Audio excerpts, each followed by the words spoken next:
Good morning. So the topic for this morning, just making sure video is working. Awesome. Living as God's free people. And if you're wondering what that means, what I really want to talk about is the Ten Commandments. And you may be wondering, why are we talking about the Ten Commandments? Why are we talking about the law? And that's because we talk about it a lot, whether we know it or not, or even more, people perceive us as talking about the law all of the time, rightly or wrongly. There's a book written a couple years ago by David Kinnaman. He was one of the researchers at the Barna Institute. The title of the book is Unchristian, and it describes attitudes of the emerging generation about the church, their thoughts about the church. And what's interesting in this emerging generation is there's this simultaneously a tremendous curiosity about Jesus, and at the same time, a disenfranchisement with church. And the popular perception of the emerging generation is that Christians spend a lot of time on things that are negative, telling people what they shouldn't do, whether it's about sexuality or different ethnicities, not helping the poor. Again and again, what they would say, what we would describe them as saying, is that we misuse the law. And I think if we want to engage this emerging generation, we need to think more clearly and articulately about those perceptions, because at the heart of Christian theology, they are actually misperceptions. So I want to talk about the Ten Commandments, but do it in the context of how is it that we live as God's chosen and free people in the world. But I want to begin, though, with a quick question. I'm going to do, again, a little bit of participation. The Ten Commandments, I find, is something we know exist, and we know their name, and it has symbolic and powerful value, but we don't always necessarily know them themselves. That is, it's almost the title that we know and carry with us and talk about, but not always the content. So really quickly, just a minute, around your tables, see how many of the 10 you can get. I'm not gonna check you, there's no grades. Just real quick, how many of the 10 do you know? Go. All right, that was plenty of time if you knew them. Let's call things back. 10 Commandments, how well do we know them? How'd you do? Quick summary reminder. Got them all. Awesome, it helps to be in groups. All right, if you didn't do quite as well as you thought, or if you realize you probably wouldn't have been able to get them on your own, but it was a good year in a group, you're in good company. I want to show just a little clip from the program, the Colbert Report. A couple years ago, he was trying to interview most of the U.S. representatives, and he chose for one of his interviews Lynn Westmoreland, representing the 8th District of Georgia, who had just sponsored a bill how we should post the Ten Commandments in every court in the land. And just a little snippet from that interview.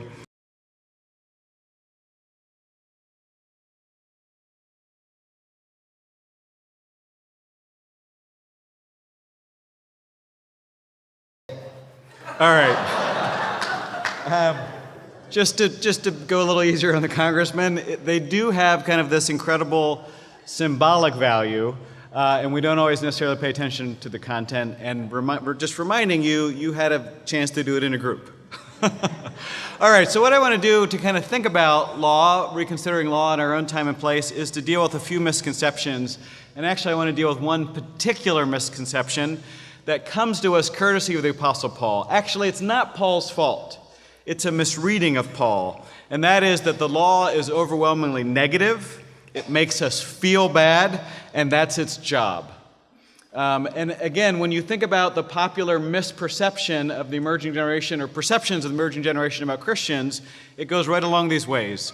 That the law is bad, it's about accusing, it's making people feel bad, shaming them. That's what it's about, and that's what Christians are most interested in doing. So what I want to do is correct that misperception by offering a quick tutorial on what Martin Luther described as various uses of the law. And when the bishop and I were talking about this, I suggested we use the title, Living as God's Free People, because I thought a quick tutorial on Luther's uses of the law might drive people away. But bear with me. According to Martin Luther, there were two primary ways that the law functioned, that the law was used by God in our lives. And the first use what he described as the primary use, the primary reason God gave us the law, which for Luther was summarized in the Ten Commandments, he described as the civil use. And the use of the law is to help us care for our neighbor, and in this way to create a civil society. That sense of it being the civil use comes from Luther's conviction that apart from law, there is no civilization. That we have laws to make trustworthy spaces, to create environments in which we can flourish with each other. And the key for Luther is that the object of this use is for us to help our neighbor. A good friend of mine teaches Old Testament Lutheran Seminary. Some of the rostered leaders heard him this fall, Rolf Jacobson. Rolf says when he gets around to writing his book on the Ten Commandments, he's going to riff on a very popular religious title. He's going to not write a book that says your best life now, but rather that the Ten Commandments really is about your neighbor's best life now. Have you noticed how much popular theology is incredibly individualistic? That finally it's about your eternal destiny or your riches or your best life now. That is biblically absolutely opposite of the testimony of Scriptures. That what the law was given was for us to help others have their best life now. And the rationale is pretty simple. We don't live our lives as individuals, but we live always in some form of community. And if you're out for your best life now, then you have one person at your back, and that's you. You need to make sure everything's going well, make sure you have what you need, pray to God for all the things you need. But what Luther and the Bible recognizes is that when we shift that to imagining our neighbor, then as long as we all are caring for each other's neighbor, then we all are caring for each other as well. So that if I'm looking out for you all, then you all are looking out for me, and suddenly it's not one person out for one person, but hundreds of people looking out for each other. So that was Luther's sense of the civil use, that God primarily gives that to us as a gift to help us care for each other and in this way create a more trustworthy world. The second use of the law, Luther described, was that recognizing that we don't use the first use perfectly, that no matter how hard we try, we inevitably end up looking for our best life now, or we end up using the law against our neighbor. Right, that's the other thing to pay attention to. When we think about law, we typically like to remember those commandments that we keep pretty well. And it's only when we think about our neighbor that we remember all the ones that they're not keeping. Recognizing that penchant to kind of take the law and misuse it, Luther then says there's a second use that kicks in, which he describes as a theological use, because it makes us aware of our human tendency. It makes us aware of our penchant to not care for the neighbor, to look out for ourselves. It makes manifest our brokenness, our sin, our need, and then that way creates in us a hope for, a longing for, the need for grace. So law in its first use instructs us how to care for each other. Law in its second use points out where we've fallen short and reminds us that there is forgiveness and grace in Christ, and in this sense drives us to Christ and the cross for forgiveness. Which means that the law, the Ten Commandments, is primarily for Luther first use, which means that to Israel, the people for whom the law was given on Mount Sinai, that deliverance of the word was not intimidating or threatening or frightening. It didn't make them feel bad about themselves. It was pure and simple good news. It was grace. And it helps to us to remember to keep Israel's story in mind. Because prior to the deliverance of the Ten Commandments at Mount Sinai, Israel had for generations been slaves. They had been oppressed. The only laws they knew were the laws of their oppressors. They had no possibility for living in genuine community or a trustworthy world or relationship with each other, which means that when they were brought into the land, into the promised land, they actually had no idea what it was like to live as free people.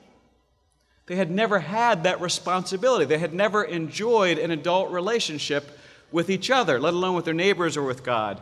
And so God gives them a gift, and that gift is the law. So a quick example. When we hear a law, we often think about it negatively, in part because of the thou shalt nots or thou shalt. We experience that as a command. but we sort of immediately go to the negative character. So when many of us hear the commandment, remember the Sabbath day and keep it holy, we hear that means you got to go to church, whether you want to or not, whether it's a beautiful day, whether you worked all week, got to go to church. The Israelites heard it really differently. This was not a command prohibiting them from doing all kinds of other things, but rather an invitation. And here it helps, this is the kind of the first line of the commandment, here it helps to read a little bit more into the small print, as it will. So the whole of the commandment is, remember the Sabbath day and keep it holy. For 6 days you shall labor and do all your work, but the seventh day is a Sabbath to the Lord your God. You shall not do any work, you, your son or your daughter, your male or female slave, your livestock, or the alien residents in your towns. Right? Are you getting the picture here? Nobody works. For in 6 days the Lord made heaven and earth, the sea and all that is in them, but rested on the seventh day. Therefore the Lord blessed the Sabbath day and consecrated it. So you have a commandment in detail and then a rationale.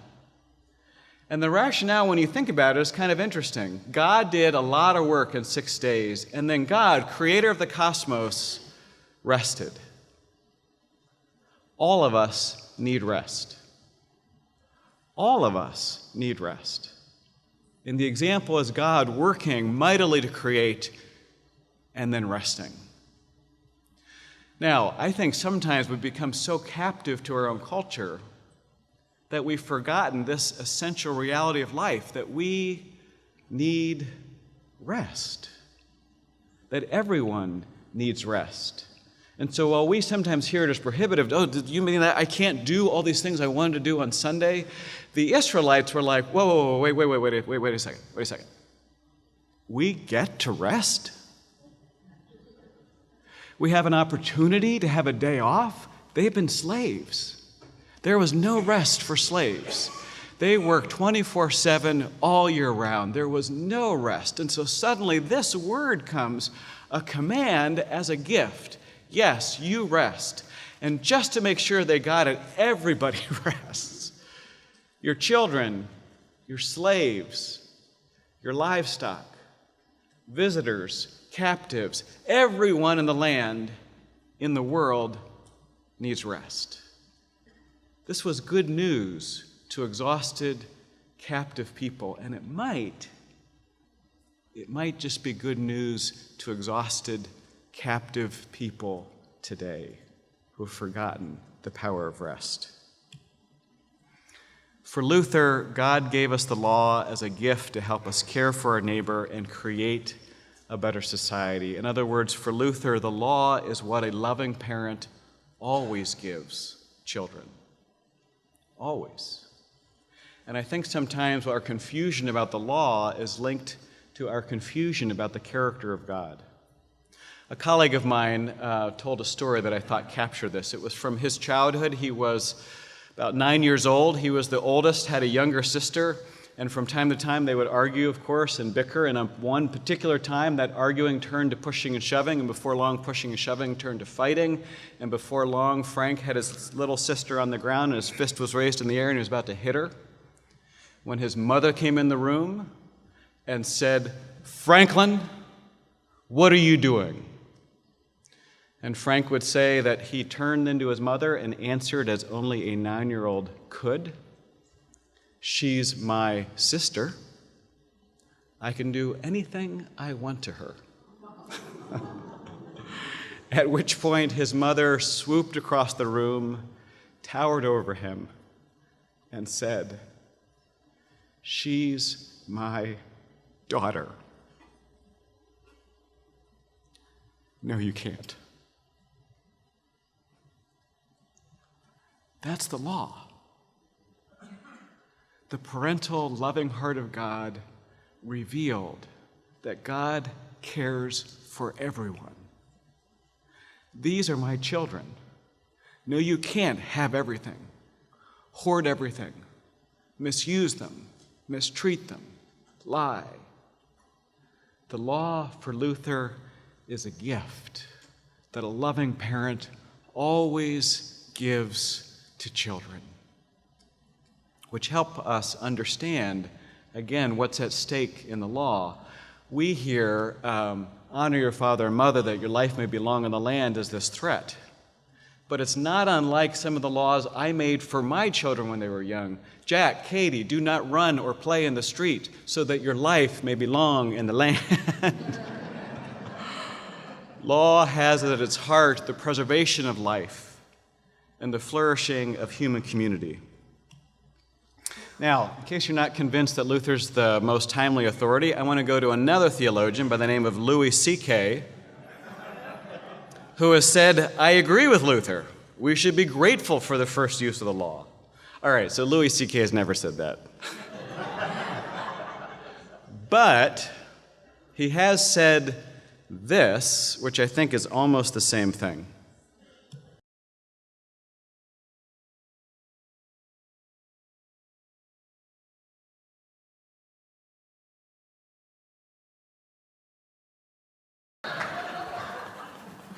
So there you have it, Martin Luther, Louis C.K., both advocating first use of the law as a gift. Okay, a couple more misconceptions about the law.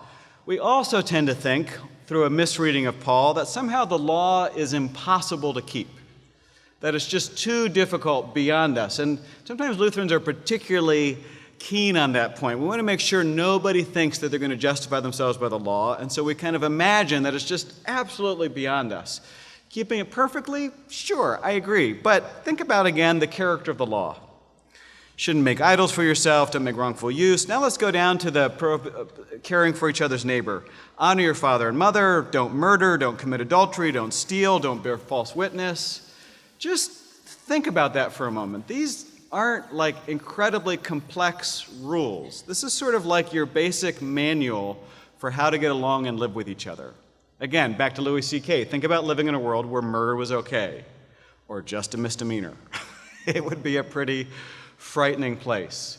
In other words, the law of the Ten Commandments, rather, outline the general character of our life together. In short, the Ten Commandments is not rocket science. It's basic parameters. If we are lying to each other or stealing from each other, murdering each other, and that's okay, we cannot live together. So we need to kind of stop dismissing the law, imagining it's too complex, too difficult. A lot of it is common sense. And what's interesting about the story of Sinai is not that the Israelites have a code of law. There were lots of code of laws in the ancient world. What's interesting is Israel confesses that God gave them that law.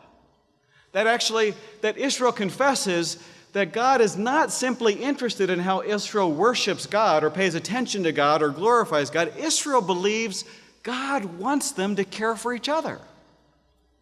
Israel, that is, thinks that God gives a damn about how I treat you and you treat me, and that's so different from ancient conceptions of God. Typically in the ancient world, you had kind of varying imaginations about God. One was the philosophical tradition that imagined God as the unmoved mover or the first cause or all those other warm and cozy phrases about a God that finally set things in motion, let it go, and then stepped away, and finally doesn't really care. In fact, one of the characteristics of the philosophical God is to be dispassionate, to be empty of all emotions. That was one tradition. The religious tradition, whether it was some of the gods of those competitors of Israel in the ancient world or Greek mythology, gods could do whatever they wanted and had their way. Humans were mere playthings. And yet amidst this context, Israel comes and says, no, God actually cares and loves us deeply, and so therefore cares about how we treat each other and takes our behavior for each other's sake most seriously. Another misconception, that the law was meant to help us become God's people. And this, again, a misreading of Paul and Luther when we get hung up with ideas about works righteousness. And so we have this idea, well, that in Israel, they clearly thought that by keeping the law, they were keeping the covenant and therefore were in good standing with God, and that's how they became God's people. And so I think it contributes to our more negative sense about the law. But here's what I think, to help us keep this part of the story straight, we need to know just a little bit of math. Are you ready? It's actually not as difficult as it might look on the blackboard. All you need to remember is this: 19 comes before 20. Everyone repeat after me. 19 comes before 20. Awesome, you've got it. Wondering what I'm talking about? All right. Let's jump to that part of the Sinai story where God gives the law. It happens to be in chapter 20. This is the whole length of that part of the story. We won't read through it all, but begins in 20, verse 1. Then God spoke all these words, and then a recitation of the full length and content of the Ten Commandments. That's chapter 20. Now, what I want to jump to next is chapter 19, the chapter, right, just before chapter 20. And I do want to read this one because it's the one we often forget about in our hurry to get to the law. As the third new moon after the Israelites had gone out of the land of Egypt, on that very day, so 3 months later, they came to the wilderness of the Sinai. They had journeyed from Rephidim, entered the wilderness of Sinai, and camped in the wilderness. Israel camped there in front of the mountain. Then Moses went up to God, and the Lord called to him from the mountain, saying, "Thus you shall say to the house of Jacob, and tell the Israelites, you have seen what I did to the Egyptians, and how I bore you on eagle's wings, and brought you to myself. Now therefore, if you obey my voice and keep my covenant, you shall be my treasured possession out of all the peoples. Indeed, the whole earth is mine, but you shall be for me a priestly kingdom and a holy nation. These are the words that you shall speak to the Israelites." So in this speech of the Lord that God tells Moses to share with the Israelites, there is promise and the offering of a covenant, right? The invitation into essentially a legal relationship, that is where one person makes commitments to another in response to a mutual commitment. So Moses then comes and offers those words. Moses came, summoned the elders of the people, set before them all that the words the Lord had commanded him. Now notice there's no law yet. There's no content. There's an offer of relationship where God cares for the people of God, gives them a covenant that they are then charged to keep.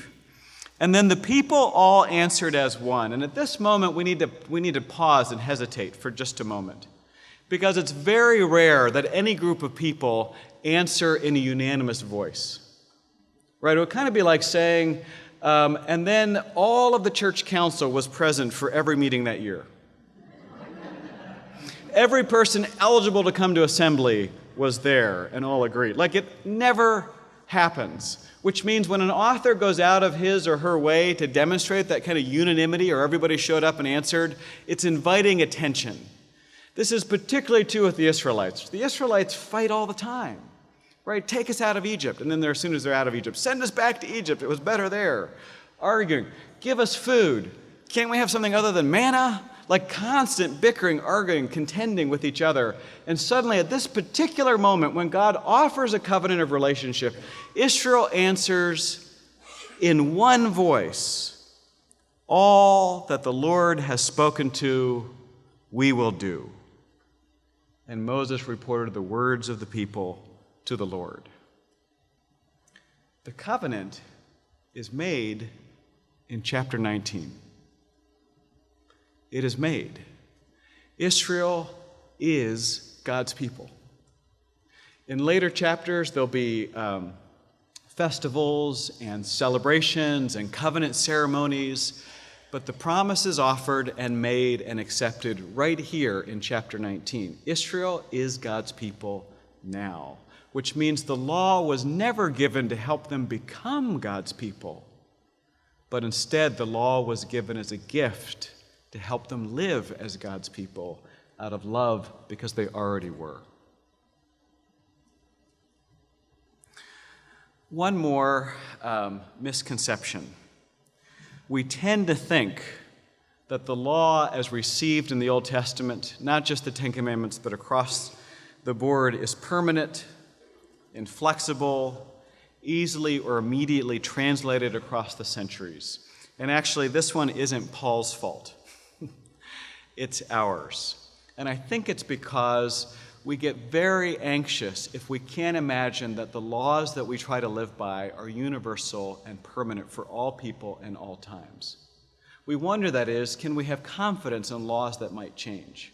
I think this is one of the challenges in the shifts around moral norms, societal norms, whether it's about divorce, when a time when persons who were divorced could not participate in a congregation, or for that matter, a century earlier about slavery, or about the role of women or children or human sexuality. At each and every case, we imagine that somehow, if one law seems to be shifting, or our perception of law seems to be shifting, then perhaps the whole enterprise is up for grabs.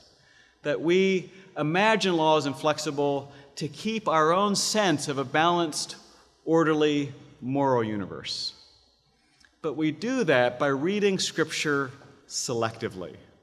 So I want to jump to Deuteronomy. I mentioned yesterday that name is helpful, the second giving of the law. It's those sermons of valedictory speeches that Moses offers the Israelites before they enter. And in Deuteronomy, there is a lot of enumerating of these laws to help them live in the land as free people. And I want to pick just a sampling of them to look at together. You shall not watch your neighbor's ox or sheep straying and ignore them.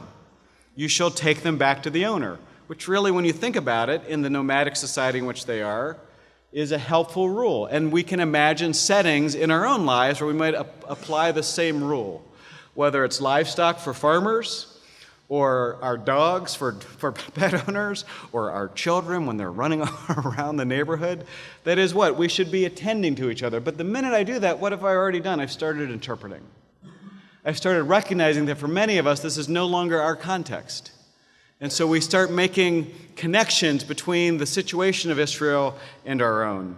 You shall not see your neighbor's donkey or ox fallen on the road and ignore it. Go lift it up. A woman shall not wear a man's apparel. Or, wait, okay. That's different. How do we start defining that? Do we feel like we need to? Is there a different context involved? The minute you start reading it, the law in any detail, you realize that Israel's law is highly contextual.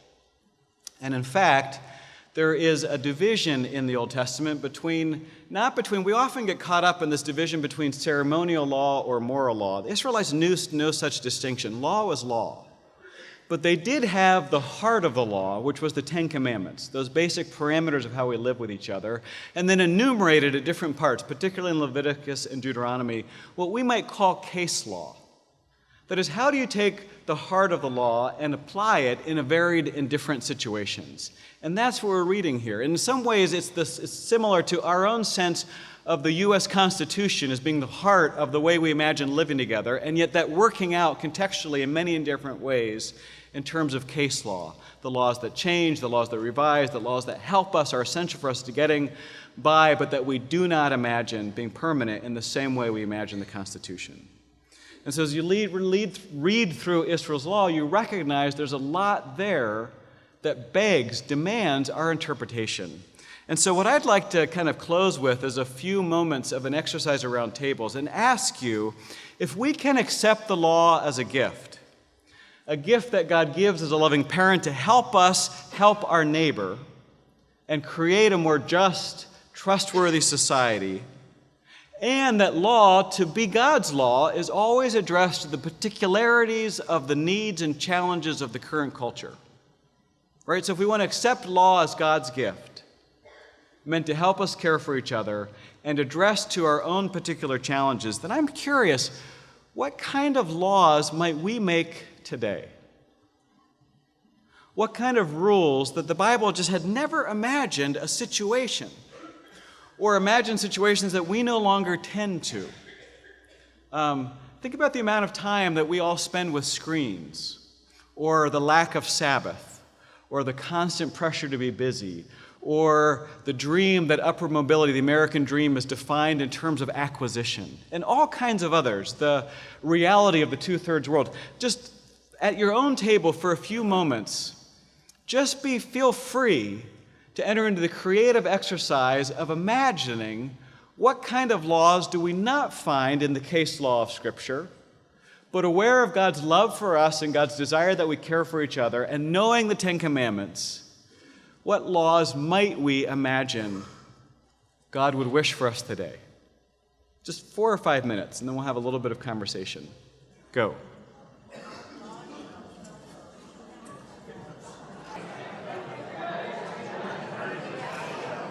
So let's call things back together for a bit. I'm curious about some of the new laws that you imagine coming up with, how they relate to the new challenges that we're involved in. And I want to remind us that when we think that way, and we often don't, we read the scripture in order to help us order our own sense of the stability of the moral universe. We imagine that the ones we like are permanent, and the ones we don't like we tend to ignore.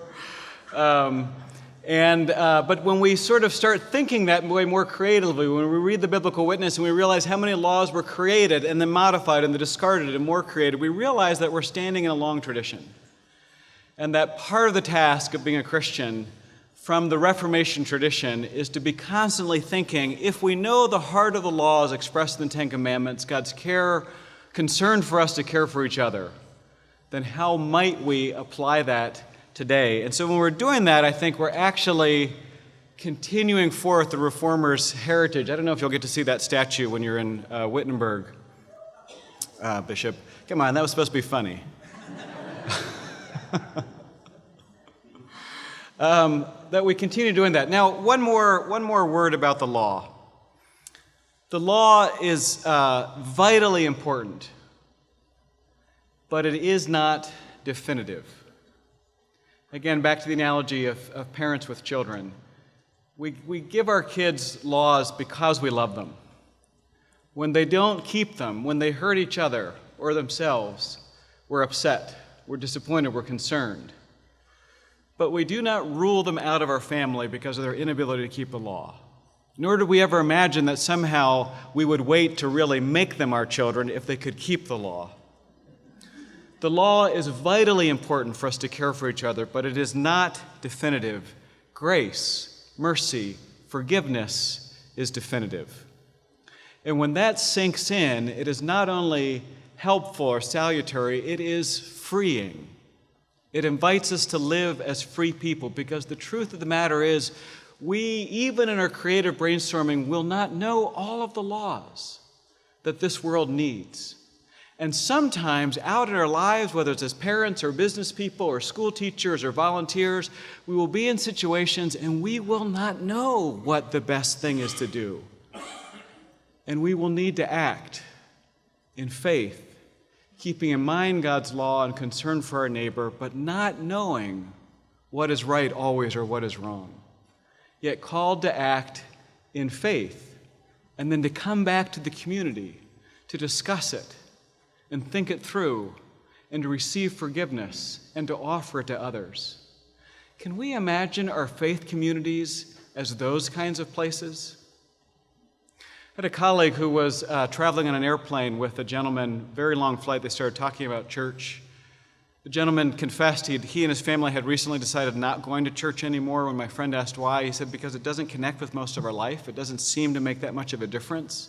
We're pressed for time, and yet when push comes to shove, we don't get that much out of it. Later in the conversation, my friend asked him what he did. He said, I'm an international business consultant, which reminds me, he said, I'm often drawn into huge discussions with massive ethical consequences, and I don't always know what to do.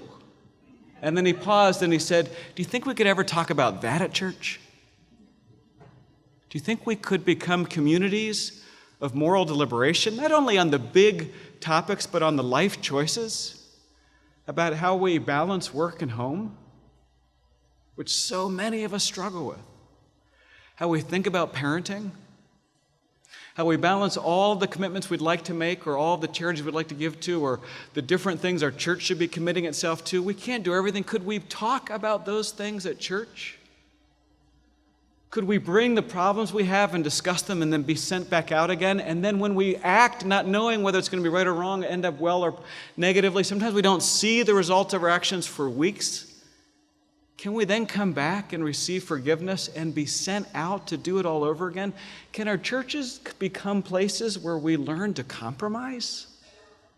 I think that's one of the most underrated words in our popular political culture, that somehow to compromise is to fail.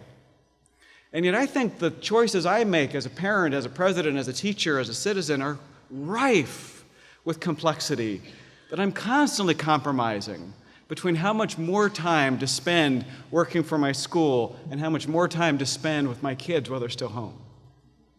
Our lives are colored by that, and remembering that the law is vital but not definitive, that grace is definitive, frees us to, in probably perhaps the most misquoted statement of Martin Luther, you know where I'm going, sin boldly.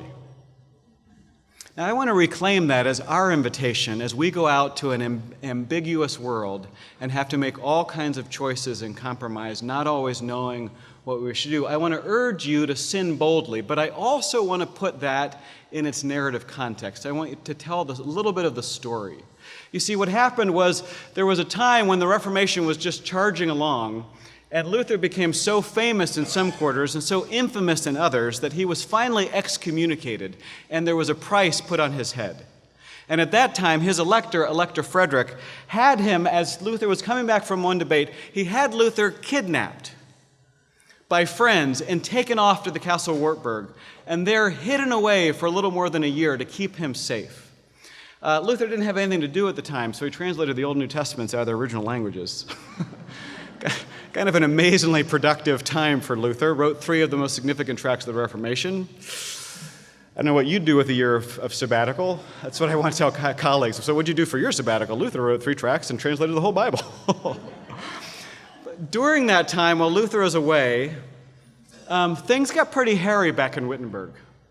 There was a lot of stress building, a lot of pressure building, and there were, as often happens, there were 2 groups, even factions, beginning to occupy the Reformation at Wittenberg. One group felt like the Reformation was not moving along quickly enough. They knew Luther's ideas. There was so much more to do. They wanted to charge forth and accomplish everything yesterday. There was another group there who felt like all this Reformation was great, but it was just going a little too fast. Could we please just slow down and hold on to some of the traditions and think things through and maybe have a couple more committees? Does this debate sound at all familiar? And caught in the middle of this was Philip Melanchthon, Luther's good friend, his confidant, his lieutenant, the second in charge, who suddenly was having to navigate between these strong political forces and personalities. And finally, Melanchthon had it. And he wrote this letter to Luther saying, I feel like no matter what I do, I'm going to fail. So that if I side with the progressives who are moving along so fast and something goes wrong and the whole Reformation crashes, it's all going to be my fault. But if I wait and I hold on, I slow things down, we miss opportunities, the Reformation crashes, it's all going to be my fault. Now, I think sometimes we mislabel Melanchthon, and Luther did himself. He would describe him as the tenderfoot one, the one who writes more diplomatically, the one who's more cautious. But I just want to kind of have a little bit of a pitch on Melanchthon's behalf, because when all this was going on and Luther was away and everything fell on his shoulders, Philip Melanchthon was all of 27 years old. And this was his very first Reformation.